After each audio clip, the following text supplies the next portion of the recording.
Monsoon सत्र की शुरुआत हो चुकी है और डिलिमिटेशन का मुद्दा भी इस वक्त सबसे ज्यादा गरमाया हुआ है। खबर है कि अगर सब कुछ ठीक ठाक रहा तो सरकार इस सत्र में परिसीमन बिल एक बार फिर से ला सकती है।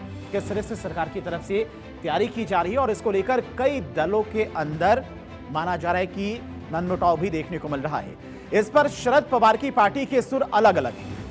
जहां पर रोहित पवार ने ट्वीट कर इस बिल का जमकर विरोध करते नजर आए हैं, तो वहीं सुप्रिया सुले इस बिल का कुछ हद तक समर्थन करती नजर आ रही, यानी कि दोनों नेताओं के परिसीमन पर राय अलग अलग है। और इसी वजह से माना जा रहा है कि एनसीपी शरद पवार गुट में एक बार फिर से टूट देखने को मिल सकती है, क्योंकि दोनों की राय अलग अलग है। कुछ दिन पहले सुप्रिया सुले ने जहां पर परिसीमन के पक्ष में संकेत देते हुए स्टेटमेंट दिया था, वहीं अब रोहित पवार ने सोशल मीडिया पर ऐसी बात लिखी है जिसके बाद कहा जा रहा है कि शरद पवार की पार्टी में दो धड़ों में बढ़ती हुई नजर आ रही है।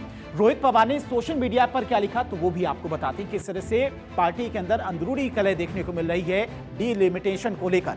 रोहित पवार की तरफ से सोशल मीडिया प्लेटफॉर्म एक्स पर ट्वीट करते लिखा गया कि मानसून सत्र में रूलिंग पार्टी का पहला मकसद परिसीमन बिल को पास कराना पक्का करना है। इसे हासिल करने के लिए वे मीठी मीठी बातों से सीटों में 50% बढ़ोतरी का वादा करके राज्यों को लुभा सकते हैं। हालांकि अगर हम नंबर्स के इस जाल में फंस जाते हैं और बिल का समर्थन करते हैं तो लोकसभा और विधानसभा के चुनाव क्षेत्र को राजनीतिक फायदे के लिए मैनिपुलेट किया जाएगा, ठीक वैसे ही जैसे म्युनिसिपल चुनाव में वार्ड रीस्ट्रक्चरिंग होती थी। ये ट्वीट करते हुए रोहित पवार की तरफ से स्टेटमेंट दिया गया। अब रोहित पवार का ये स्टेटमेंट कहीं ना कहीं अपनी पार्टी के कार्यकारी अध्यक्ष सुप्रिया सुले से अलग है और हाल ही में सुप्रिया सुले ने इस बिल का समर्थन देने का संकेत भी दिया था। उन्होंने कहा था कि उनकी पार्टी केंद्र के प्रस्तावित परिसीमन बिल का समर्थन करने पर विचार करे और अगर ये सभी राज्यों में लोकसभा सीटों में 50% की बढ़ोतरी पक्का करता है तो सुप्रिया सुले के विपरीत रोहित पवार ने सोशल मीडिया पर लिखा कि सीनियर पवार के परिवार के दो नेता का स्टैंड अलग अलग है और इस मामले पर महाराष्ट्र एनसीपी शरद पवार के प्रदेश अध्यक्ष शशिकांत ने क्या कुछ कहा तो वो भी आपको सुनवाते सुनिए।